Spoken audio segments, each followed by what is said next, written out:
Hey ladies and gentlemen, I am the Penitent Cop coming to you from South Florida, FEMA Region 4. And I realized I hadn't done an introductory video. I am the Penitent Cop. And how did I become the Penitent Cop? Well, it took me discovering that I had been lied to.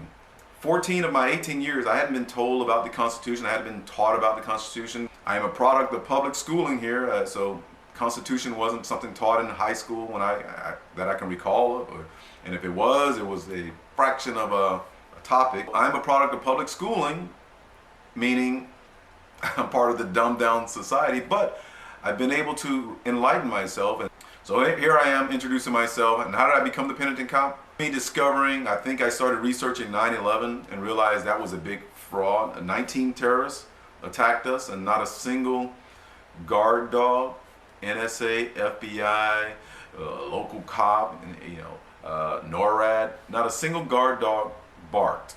And I find that very strange, very suspicious, which led me down the rabbit hole. And come to find out, there are a lot of inconsistencies about 9/11 that mainstream media, also part of the problem, ignore. Main one for me was Building 7, World Trade Center 7. You take the time to research that one, blow your mind. No plane hit that building. There's a lot going on with Building 7 that it had to be brought down fraudulently. And I have been arresting people for victimless crimes. It's a word you don't hear in law enforcement, and writing people tickets for non-moving violation that I think are completely goes against. And it's all about a system of control. And it took me learning this once I discovered 9/11 was a big hoax of a terrorist attack. It took me discovering that the Matrix is real. That we're living in different realities with people in the world. You see the zombies moving through, they don't care about anything, they're in their cell phones. And then you have the reality of individuals that understand that things aren't quite as they seem. The Constitution is the supreme law of the land, and we've somehow drifted away from that.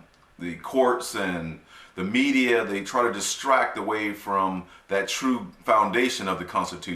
In this day and age, we often hear about terrorism. We hear that if there are any good Muslims out there, why aren't they speaking out? Well, they are. The media is just not going to play that because it doesn't fit their agenda. Well, I send that same challenge out to police officers. If you're a good officer, you consider yourself a good officer, then speak out against the bad officers. Speak out against the injustice of the policies that we're required to enforce.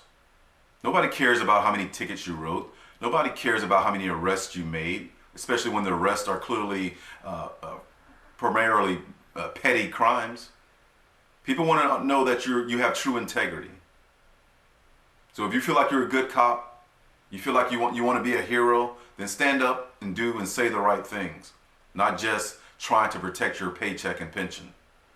I swore an oath to the Constitution before state and local ordinance. How do I get away with this? How do I get away with sometimes not making arrests or not writing tickets? Well, I stand by the 14th Amendment, where it says no state shall make or enforce any law that shall abridge the rights and privileges of the citizen. I swore an oath to the Constitution, to support and defend the Constitution. The Constitution before state and local ordinance.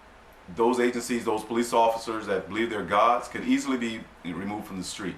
But the citizens have to complain. They have to amass in number, not one or two, because one or two people will get discounted and ignored. And it has to be repetitive, it has to be consistent. Go down to these police departments and raise hell. Non-violently, of course, but let your presence be known. One of my videos might, reach out and touch them.